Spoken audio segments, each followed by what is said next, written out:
Bola Tinubu was already a very divisive figure even before becoming president-elect. Unfortunately, we will be stuck with him as president for at least a year or more. This is tragic. The very unabashedly brazen electoral fraud that is bringing him into office has hardened a lot of Nigerians. There could not be much confidence left in state institutions after that kind of electoral haste. The only institution now standing in the way of a mass perception of state failure is the judiciary. Quite literally, the judiciary is on trial. Should the judiciary prove to be not any different, we should prepare for some potentially very dark days ahead, even before we will have to endure months of oddity and legal process cannot be rushed. After all, even someone so controversial, divisive, and massively flawed as Mr. Tinubu deserves justice and fair treatment under the law. Mr. Tinubu is president from end May by the gift of northern Nigeria. He did not win his home southwest region nor his home Lagos state. Mr. Tinubu, a southern presidential candidate, did not win the south. Unsurprisingly, the north is rightly embodied as the ongoing jostling for political offices already shows. Mr. Tinubu's many controversies from perjury, multiple identities, corruption to documented drug trafficking are also begin need to embody the country's darker instinct, with politicians, officials, and security operatives making a show of competing for who is the baddest gangster. The Adamawa gubernatorial mess is one example.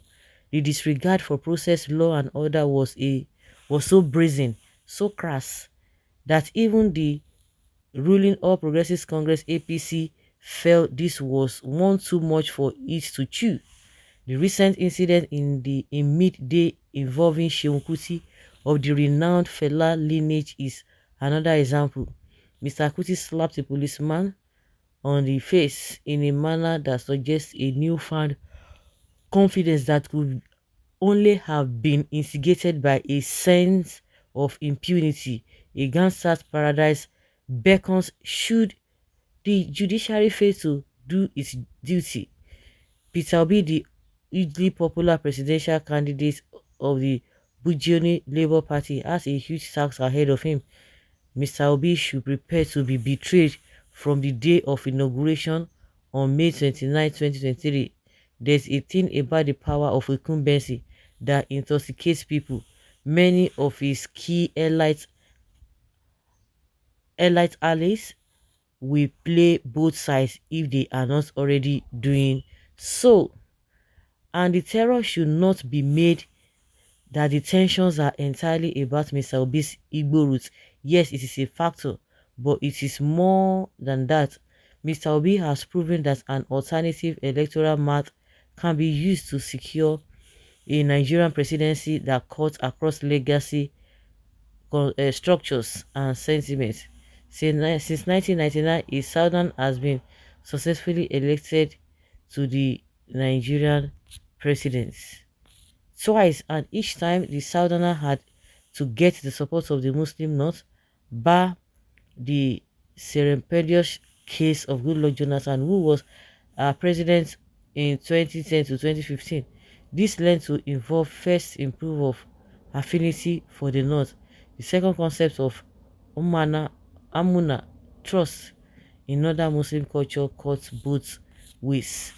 Olusegun Obasanjo, who handed over to Shehu Shagari, a civilian northerner who was president in 1979 to 1983, even when as military head of state in 1976 to 1979, he could have successfully done otherwise, displayed this virtue, especially as he proved to be a loyal friend to Shehu Yaradua, his deputy, whose place he was widely reported to have been urged to take after the murder of Murtala Mohammed, a popular military head of state in 1975 to 1976. Mr. Obasanjo's sense of amana would be reciprocated when the North needed a trustworthy Southerner yet again to become president by necessity in 1999. In Mr. Tinubu's case, is facilitation of Muhammad Buhari's win of the presidency in 2015 after the latter's many failed attempts also puts in the category of the people the North could do business with. The North was well average.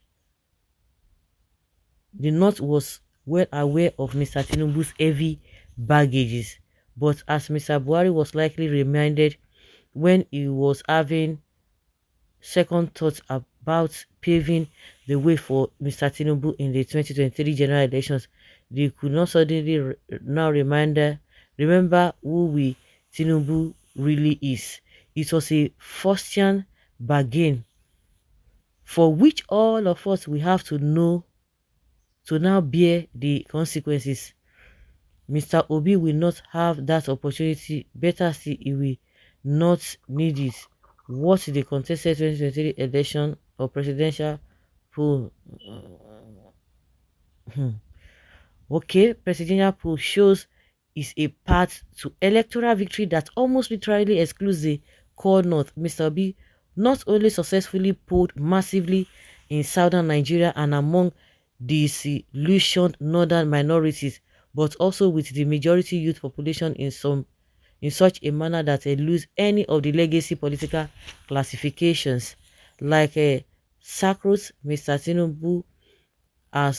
Obi has quite literally put two very different generations of Nigerians, the delusioned young and the biased old and the blaze old, against each other in a good way. Of course, see, Mr. Peter Obi should not for 1 minute think that this will be taken lightly by the old guard. Now, so now, confused man and divisive person is what this Tinubu, that is what he represents. Wow. Hey, that is exactly what he represents. So guys, we don't need to talk much. Everybody know what is obtainable unless you just want to pretend about it. Leave your comment down there below and let's have your take.